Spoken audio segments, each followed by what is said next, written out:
Happy Friday, everyone. Cinephile Mike here, and we are sticking on theme with some horror flicks and some of that great Comic Con energy as we move towards Halloween. It is day 66 of Oscar Rewind, my bi weekly series of videos where I revisit the earlier work of this past year's Oscar nominees and winners. As always, I'll be discussing the awards history for the film, the box office information, the critical ratings, and the reviews, as always, will be spoiler free. But before I dive in, do me a favor, click that subscribe button, click that like button. You want to make sure that you check out all older episodes of Rewind here on the YouTube channel. You can find all of my reviews on my website, cinephilemike.com, along with some print materials. You want to get in on all of this cinematic action. You don't want to miss out. Trust me. So, as we look at the horror films, today we are starting with Sony Pictures' Wind Chill. Written by Joseph Gangemi and Stephen Katz and directed by Gregory Jacobs, this supernatural thriller was released domestically in the spring of 2007 and in the summer and fall of 2007 in some international markets. And in my opinion, the wrong time for all these releases, as you can probably guess by this poster. But I digress. I'll get there though. Winchell was unfortunately a box office failure, making only $36,804 domestically and $248,256 internationally, giving the film only a total of $285,060 against a reported $6 million budget, according to Box Office Mojo and IMDb. Critically, the film didn't fare too well either.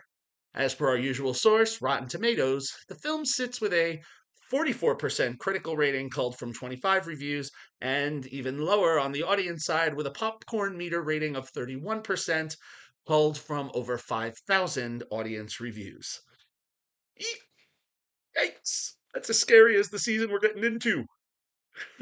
So, you may say, well, Cinephile Mike, why is a poorly received box office miss on Rewind? Well, not the first one I've discussed, and sometimes they can be good ones.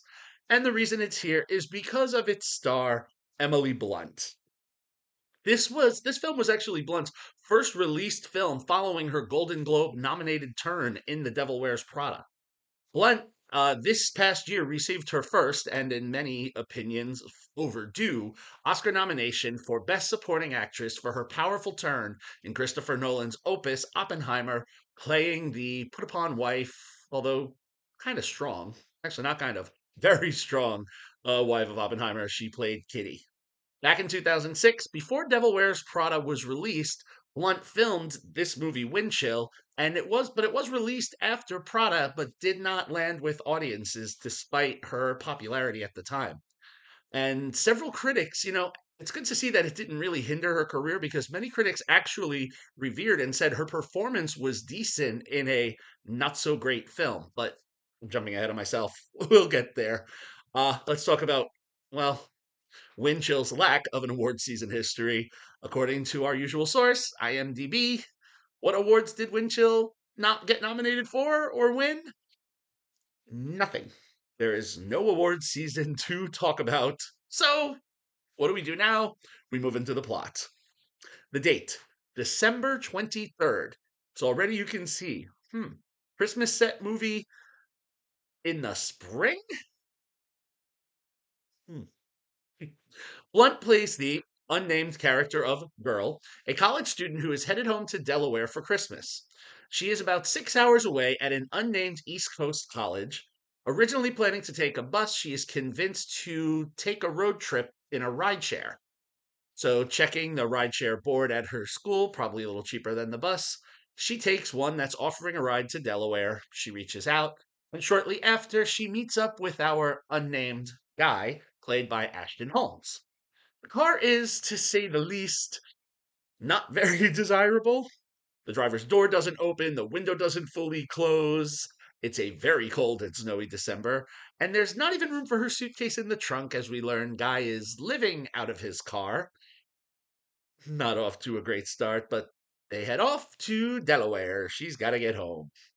As they make their journey, to say the relationship is off to a frosty start is an understatement. Girl is very uncomfortable and bored on the highway, and she doesn't want to make small talk. She just wants to be left alone. The guy is trying to be friendly, get her to start a conversation, get to know her. But as we follow this and, we see information, girl eventually asks questions. His answers don't line up. They seem to be a little wrong. And what are his intentions here? Then when they stop at a gas station for a rest stop, she comes out and she hears him talking to the gas station attendant and getting directions. And she's wondering, don't you know how to get there? Shouldn't he know the way?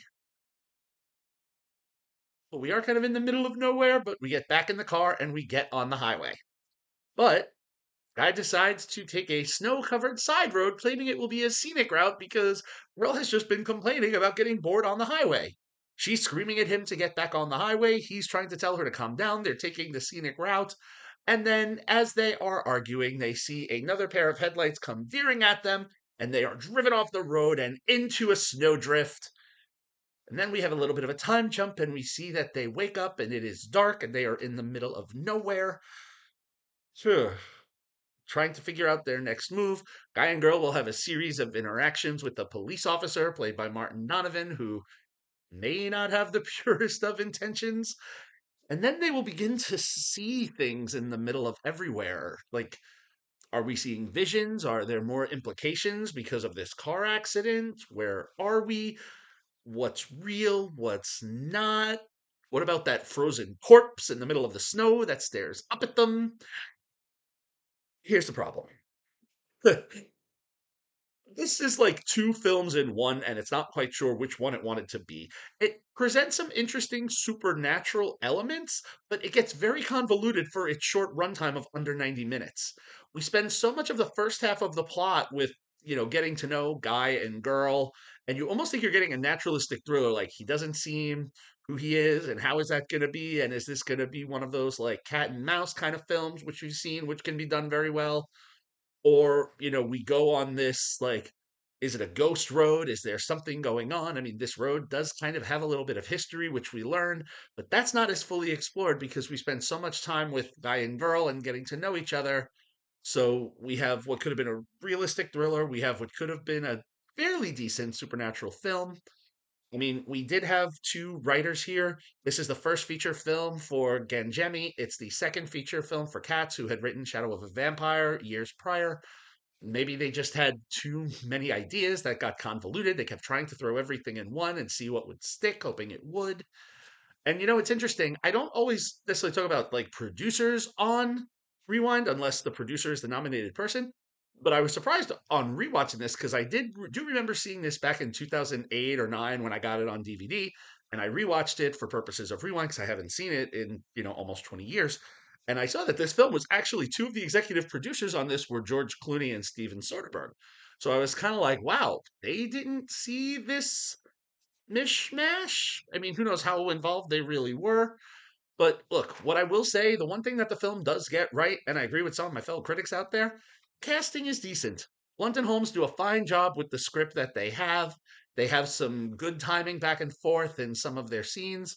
Donovan as this cop is fine, maybe if a little underused, but is he underused because they didn't want to use him too much? Is he underused because the plot elements are thrown in? I mean, what were they trying to do? It's unfortunate. And it's funny, when I first watched the film all those years ago, I actually remember liking it. And then when I rewatched it, I'm like, no, this is a little, maybe I don't remember it as well as I thought I did. I mean, it relies on characters to be brought in at certain points in like the third act to provide these huge information dumps. Hello, Ned Bellamy's unnamed plow driver. I mean, no one is named in this film.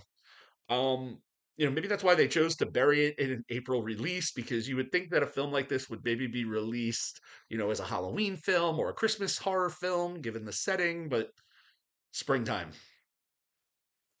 Ours is not to wonder why. But look, for me, Wind Chill, as much as I wanted to like it again as I did, it's only a two-star film for me. Blunt and Holmes are the decent thing in it. The premise is interesting, or I should say, the premises are interesting, but neither one lands. However, if you're a Blunt fan, this is a film. I mean, look, there's worse ways to spend 90 minutes. If you would like to watch Wind Chill, it is currently streaming as of this posting and recording, available on Tubi with ads, or it is available for digital rental or digital purchase. So, there is the first of several Halloween thriller films for Rewind. I know the first one, 2 stars, so hopefully from here, all we can do is go up. Stay tuned for more. If you like what you heard here to that end, please make sure you subscribe to the channel, like the video, spread the word. You can follow me, Cinephile Mike, on all social media platforms and on Letterboxd. You can find lots of great stuff on my website, cinephilemike.com.